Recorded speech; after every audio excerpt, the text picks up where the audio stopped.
Hello friends, welcome to my channel. मैं हूं अमन।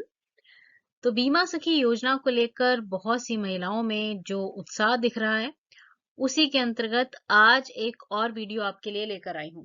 देखिए, बहुत सी महिलाओं ने बीमा सखी योजना के लिए अपने फॉर्म्स फिल कर दिए हैं। कुछ अभी फॉर्म्स फिल कर रही हैं।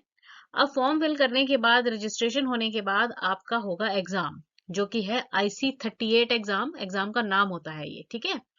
तो आज की वीडियो में हम जानेंगे कि IC38 एग्जाम में क्या सिलेबस आएगा। मतलब ये जो बीमा सखी योजना के लिए आपको एग्जाम देना पड़ेगा ना, IC38, उसका क्या सिलेबस होगा।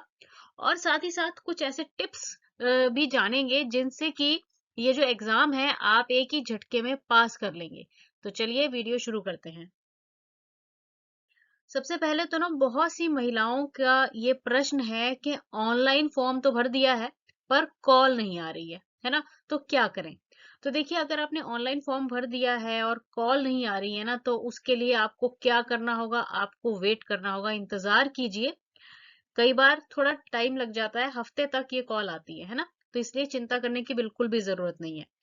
और अगर ज्यादा समय हो गया है तो आप क्या कीजिए, ऑफलाइन अप्लाई करने के लिए कोई भी आपके आसपास जो भी LIC का नजदीकी ऑफिस है ना, वहां पे आप जाइए, बीमा सखी योजना के बारे में बोलिए और ऑफलाइन अप्लाई कर दीजिए।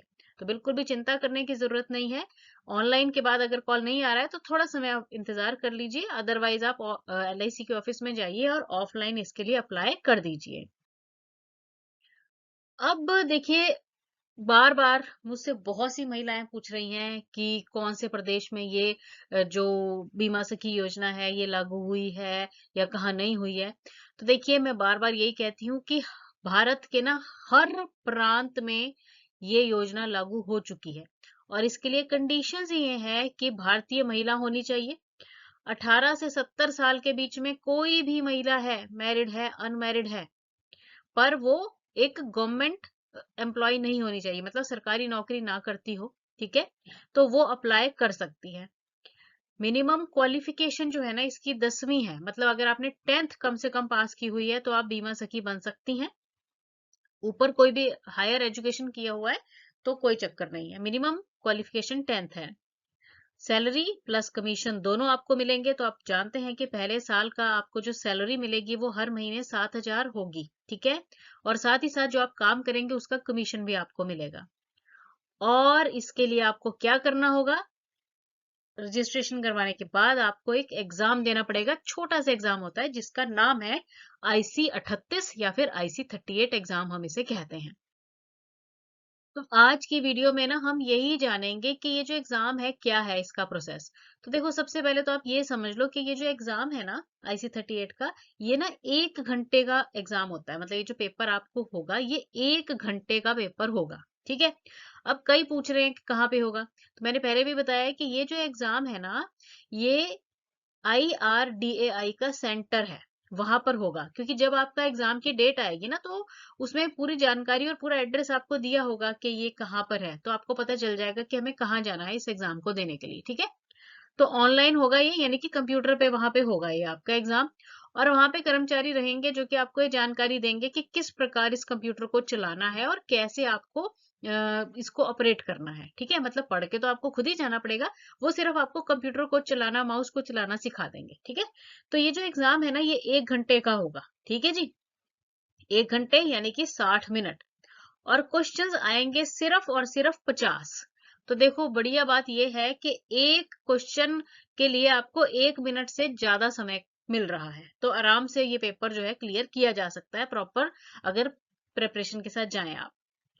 अब इसमें ना 50 क्वेश्चंस है, एक एक नंबर का क्वेश्चन होगा, तो टोटल जो नंबर रहते हैं वो 50 नंबर है। पर पास करने के लिए आपको सिर्फ और सिर्फ 16 नंबर की आवश्यकता है। मतलब अगर आपने 50 क्वेश्चंस में से 16 क्वेश्चंस भी ठीक कर दिए ना, और आपके 16 नंबर आ गए, तो आप जो है ये एग्जाम आसानी से पास कर लेंगे। अब इसमें ना अच्छी बात क्या है कि इसमें ना कोई नेगेटिव मार्किंग नहीं है। देखो, नेगेटिव मार्किंग का मतलब क्या होता है कि अगर हम कोई क्वेश्चन गलत कर दें तो हमारे नंबर कट जाते हैं। पर ये जो हमारा IC38 का पेपर है, इसमें कोई भी नेगेटिव मार्क नहीं है। तो इसलिए आप क्या करेंगे, पूरे का पूरा पेपर ये अटेम्प्ट करेंगे, ठीक है। और साथ ही साथ इसमें एक और खास बात जो मैं आपको बताना चाहती हूँ ना, वो ये है कि ये जो पेपर है ना आपका, ये एमसीक्यू पैटर्न में होगा। अब एमसीक्यू पैटर्न का मतलब क्या होता है कि आपको एक क्वेश्चन आएगा और क्वेश्चन के नीचे आपको ना 4 ऑप्शंस दी होंगी, मतलब जो आंसर है ना वो 4 आंसर्स दिए होंगे, ठीक है। अब आपको क्या करना है, पहले तो ये क्वेश्चन जो है ना इसको ध्यान से पढ़ना होगा और फिर चारों ऑप्शंस को आपने ढंग से पढ़ना है और इनमें से ना जो भी आंसर आपको सही लगेगा, आपने उस पे कंप्यूटर पे जो आपको दिया जाएगा, माउस दिया जाएगा, उससे क्लिक कर देना है, ठीक है ना।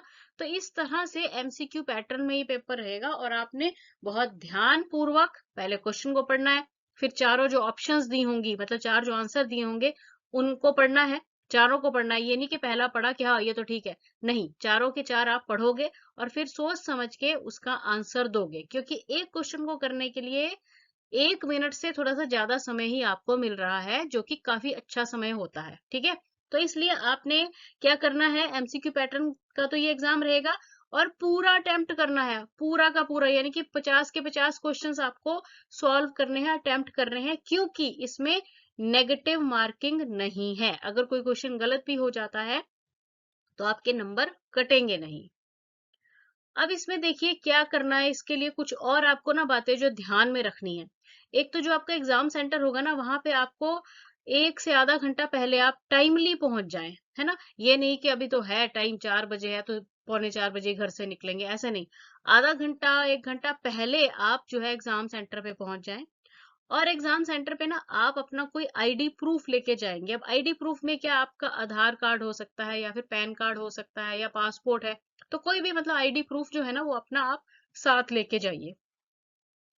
और वहां पे जाके क्या करना है, जब आपने क्वेश्चन पेपर को मतलब अटेम्प्ट करना शुरू करना है ना अपना पेपर, तो आपने ना जो सारे क्वेश्चंस हैं उनको ना ध्यान से पढ़ना है। मतलब जैसे एक के बाद दूसरा आएगा ना, तो क्वेश्चन को केयरफुली पढ़ना है और उसके बाद उसकी ऑप्शंस जो होंगी ना 4, जैसे अभी मैंने आपको एमसीक्यू पैटर्न बताया, तो उनको भी ध्यान से आपको पढ़ना है, ठीक है। और फिर जो सही वाली ऑप्शन होगी उस पे आपने टिक कर देना है। और एक और बात बताऊंगी कि जैसे अब आपको 50 क्वेश्चंस आएंगे सिर्फ, है ना, और टाइम होगा 1 घंटे का, तो ये नहीं है कि आपने जी 25 मिनट में दे दनादन ठा ठा ठा करके जो है क्वेश्चंस सारे अटेम्प्ट कर दिए और भाई मैं तो आधे घंटे में ही बाहर आ गई, नहीं। आपको क्या करना है, पूरे का पूरा 1 घंटा अपना यूटिलाइज करना है। क्वेश्चंस अगर जल्दी हो भी गए हैं तो उनको एक बार रीचेक कर लो दोबारा से, ठीक है। मतलब जल्दी नहीं मचानी है बिल्कुल भी और ना ही लेट होना है। टाइम का भी ध्यान रखना है, जैसे घड़ी अगर आप पहन कर जा रहे हो, वैसे जिस कंप्यूटर पे आप ये पेपर दोगे उस पे घड़ी भी साथ साथ चलती रहती है, तो वहां पे भी टाइम का पता चलता रहता है, ठीक है ना। तो ना तो बहुत जल्दी मचानी है और ना ही बहुत स्लो करना है, टाइम को प्रॉपरली यूटिलाइज करना है। 1 घंटे में जो है आराम से 50 क्वेश्चंस को ध्यान पूर्वक जो है आपको अटेम्प्ट करना होगा। अब बात आई कि भाई एग्जाम पास कर लिया। अब एग्जाम जब आप पास कर लोगे ना, उसके बाद क्या होगा, आपको एलआईसी की तरफ से एक लाइसेंस इशू किया जाएगा, ठीक है। लाइसेंस आपको मिलेगा, इस प्रकार का लाइसेंस होगा जिसपे आपकी फोटो लगी होगी, सारा आपकी जानकारी होगी, नाम होगा और आपको एक एजेंट कोड मिलेगा, वो दिया होगा। मतलब ऐसा आपको एक आई कार्ड मिल जाएगा, लाइसेंस कह सकते हैं आप इसे। क्योंकि जब भी आप किसी की पॉलिसी करोगे तो आप ये अपना लाइसेंस अपने साथ रखिए, क्योंकि ये फिर आपकी क्या बन जाएगी, पहचान बन जाएगी, ठीक है। अब लाइसेंस जब इशू हो जाएगा ना, तो उसके बाद आप क्या कर सकते हो, अपना बिजनेस जो है वो स्टार्ट कर सकते हो। तो ये पूरा प्रोसेस रहेगा एक बीमा सखी बनने के लिए। अब बहुत सी महिलाओं को ये टेंशन है कि इसका सिलेबस क्या है, कहाँ से प्रिपरेशन करें। तो भाई उसके लिए बिल्कुल भी चिंता करने की आवश्यकता नहीं है। यही जो चैनल है, मेरा चैनल है, इस पे क्या है, इस पे IC38 का बहुत सारा मटेरियल अच्छी खासी मात्रा में अवेलेबल है। अब हिंदी में भी है और इंग्लिश में भी है। अगर आप हिंदी में ये सिलेबस करना चाहते हैं तो ये देखो, ये प्लेलिस्ट बनी हुई है सारे के सारे चैप्टर्स की, जिसमें कि आप एक एक चैप्टर जो है बारी बारी कीजिए, ठीक है। और इनको बहुत सिंपल भाषा में मैंने हिंदी में समझाया हुआ है, एंड में क्वेश्चंस भी दिए हुए हैं। और एक और बात कहना चाहूंगी कि जो कॉन्सेप्ट्स मैंने समझाए हुए हैं ना, उनको आपने ध्यान से समझना है। ये नहीं कि क्वेश्चन आंसर रटने शुरू कर दिए, ऐसा नहीं करना है। क्योंकि कई बार क्या होता है कि क्वेश्चन चीजें वही होती हैं, वो थोड़ी सी भाषा बदल के पूछ लेते हैं, फिर आप कंफ्यूज हो जाओगे। तो जो चीजें समझाई गई हैं उनको गौर फरमाना है कि क्या बोला जा रहा है, ठीक है। तो ये देखो हिंदी का ये तो सारे चैप्टर्स की सीरीज है, पूरा ये प्लेलिस्ट बनी हुई है, इसका लिंक मैं डिस्क्रिप्शन बॉक्स में नीचे डाल दूंगी, ठीक है। और ये जो दूसरा आप देख रहे हैं ये क्रैश कोर्स है, ठीक है। इसमें 4 वीडियोस हैं और इनमें सिर्फ क्वेश्चन आंसर ही हैं। तो पहले आपको क्या करना है, ये जो चैप्टर वाइज प्लेलिस्ट है इसको अच्छे से देखो, आराम से, ठीक है, समझ के देखो। और उसके बाद ये जो है क्रैश कोर्स, इसको आप कर लो, ठीक है। ध्यान पूर्वक अगर करेंगे तो एक झटके में अच्छे नंबरों से आप आराम से पास हो जाओगे। अब जिन्होंने इंग्लिश में भरना चाहते हैं, पेपर इंग्लिश में देना चाहते हैं, तो ये इंग्लिश का भी सिलेबस अवेलेबल है। इसमें चैप्टर्स भी हैं सारे और ये क्रैश कोर्स भी दिया हुआ है। इनके भी मैं जो लिंक है वो डिस्क्रिप्शन बॉक्स में डाल दूंगी। तो इनमें भी यही मैं बार बार कहूंगी कि क्या करना है, ध्यान से पहले चैप्टर्स करने हैं। जो कंसेप्ट समझाए जाएंगे उनको समझना है कि क्या कहा जा रहा है, क्योंकि क्वेश्चंस जो हैं कई बार थोड़ा सा वो बदल के पूछ लेते हैं। तो कंसेप्ट को समझना है और उसके बाद क्रैश कोर्स आराम से करना है। तो ये पूरा प्रोसेस रहेगा जिससे कि आप इजीली एक बार में ये जो एग्जाम है पास कर लोगे।